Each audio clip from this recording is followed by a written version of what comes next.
Hello दोस्तों, आज हमारे पास single phase 1 HP submersible pump आया है जो रॉयल ग्रीन कंपनी का है। इसे स्टार्ट करने पे पानी बहुत कम देता है, जबकि वोल्टेज भी ठीक मिलता है। कैपेसिटर भी चेंज करके देख लिए, उसके बाद हमारे पास लाए हैं। तो चलिए इसको चला के देखते हैं कि दिक्कत क्या है। देखिए, इसका पंखी डिसेंबल करने के बाद स्टार्ट किए तो एबनॉर्मल आवाज निकल रहा है। इसका बुश कट गया है, जिसके कारण ये फुल लोड पे नहीं चल पाता है और जाम कर जाता है। तो चलिए दिखाते हैं आपको कि कैसे पता करना है कि बुश हमारा कटा हुआ है कि नहीं। अगर आपके पास भी मोटर है और पानी कम देता है तो ये प्रॉब्लम हो सकता है। तो चलिए इसको खोल के देखिएगा। तो ये ऊपर नीचे तो सभी सबमर्सिबल पंप में होता है, लेकिन ये साइड तरफ देखिए, ये ढक ढक कर रहा है। इस तरह से इसको मोशन नहीं करना चाहिए। ये ऊपर नीचे होता है, लेकिन साइड से मोशन नहीं होना चाहिए। तो चलिए इसको खोल के फटाफट रोटर और बुश को अलग अलग करते हैं, डिसेंबल। आपको जानकारी के लिए बता दें कि जो भी वाटर फिल्ड सबमर्सिबल पंप होता है उसमें बुश रहता है, और जो ऑयल फिल्ड सबमर्सिबल पंप होता है उसमें बेरिंग लगता है। ये हमारा वाटर फिल्ड सबमर्सिबल पंप है, इसलिए इसमें बुश है, इसको डिसेंबल कर रहे हैं।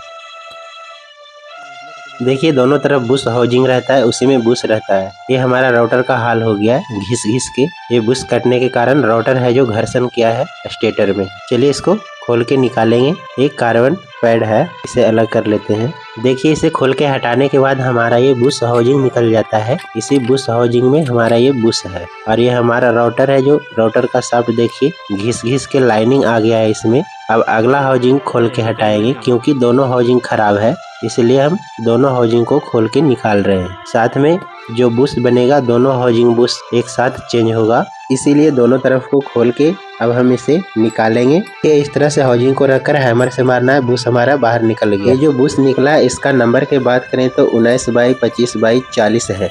चलिए पुराना वाला बुश को खोल के हटाने के बाद इसमें नया बुश ठोकेंगे, इससे पहले कि राउटर सही करे। राउटर सही करने के लिए हम लेंथ मशीन पे इसे मशीनिंग करेंगे। अगर इस राउटर को सही नहीं करेंगे तो फिर से बुश को काट देगा, क्योंकि ये जो राउटर शाफ्ट है उस पे लाइनिंग है। लाइनिंग के वजह से बुश को फिर से खराब कर देगा। इसे इस तरह से डालकर सेंटर मिलाकर स्टार्ट कर देना है मशीन को।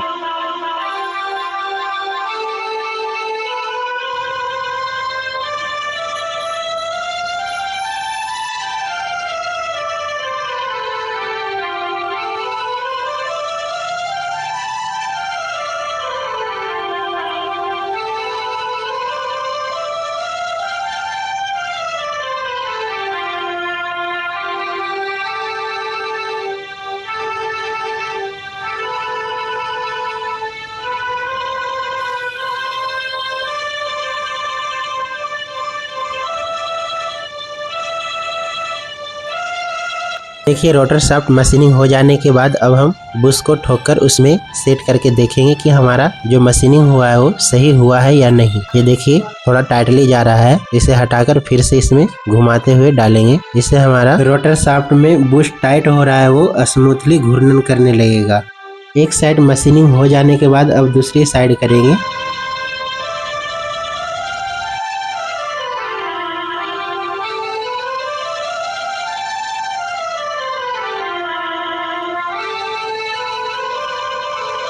देखिए, आगे के साइड मशीनिंग हो गया है। अब इसे ठोक लेते हैं बुश को। उसके बाद इसमें आगे से बाइसिल ठोकाएगा, जो रेत के कण को बुश के अंदर जाने से रोकता है। इसे कंप्लीट हो जाने के बाद चलिए अब मोटर बॉडी को असेंबल करते हैं। तो सबसे पहले कनेक्शन साइड इसे डालकर ठोक देना है।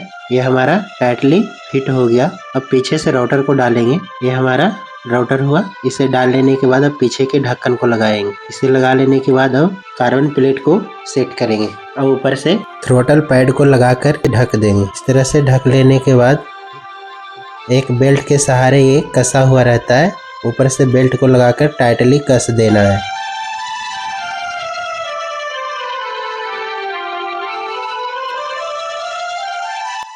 आगे की तरफ स्टड कस लेने के बाद पीछे से बेल्ट को टाइट करने वाला ये मैकेनिज्म है, जिससे बेल्ट टाइट कर दिए। अब इसका शाफ्ट घुमा के देखते हैं। देखिए, स्मूथली घूमने लगा है। चलिए इसको चालू करके देखेंगे। उससे पहले हम पानी भर लेते हैं। पानी भर के ही मोटर को स्टार्ट करना, नहीं तो मोटर जल जाएगी। ये देखिए कितना स्मूथली मोटर स्टार्ट हो गया।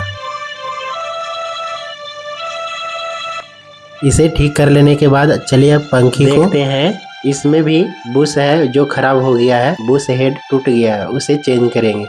चलिए पंखी को असेंबल करने के लिए मोटर हेड पे पंखी का हेड रख दिए हैं, उस पे कपलिंग कर दिए हैं। इसे इस तरह से डालते जाना है थोड़ा थोड़ा एम्पेलर को, और देखते जाना है कि नीचे टच तो नहीं हो रहा है। अगर नीचे टच हो जाएगा तो हमारा बाद में ये पंखी घिस जाएगा। देखिए थोड़ा सा उठाने के लिए हमने सेम बासर दिया है। इसके ऊपर कैप को डाल देंगे जिससे हमारा एक स्टेज कंप्लीट हो जाएगा।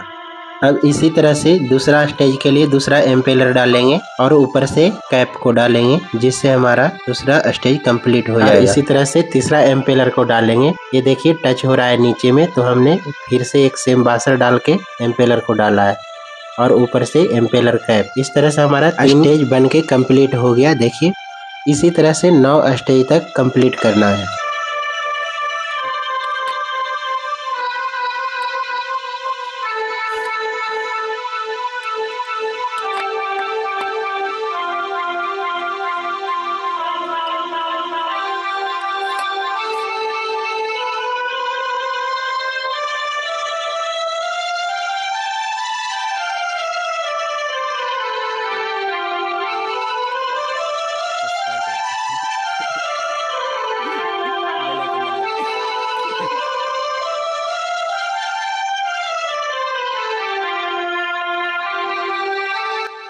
देखिए 9 स्टेज कंप्लीट हो जाने के बाद अंत में एक एम्पेलर डालकर ऊपर से स्लिप रिंग को डाल देना है। ये शाफ्ट के साथ घूमता है और ये रबड़ बुश में स्लिप होते रहता है, इसलिए इसे टाइटली कस देना है एलंकी नट की सहायता से। और ऊपर से ये बुश हेड है, इसी में रबड़ का बुश रहता है जो असेंबल है। अब ये सभी स्टेज को अलाइन करने के लिए ऊपर से केसिंग पाइप को इस तरह से डालकर टाइटली कस देना है।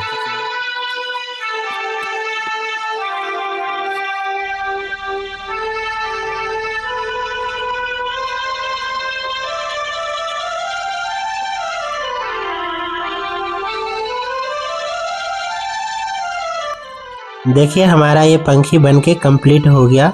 अब इसे मोटर के साथ कपलिंग करके इस तरह से सेट करने के बाद टाइटली सभी नट को कस लेना है। टाइटली कस लेने के बाद चेक करना है कि हमारा शाफ्ट है जो घूम रहा है या नहीं। देखिए स्मूथली घूम रहा है। अब इसे बोरवेल में डालेंगे।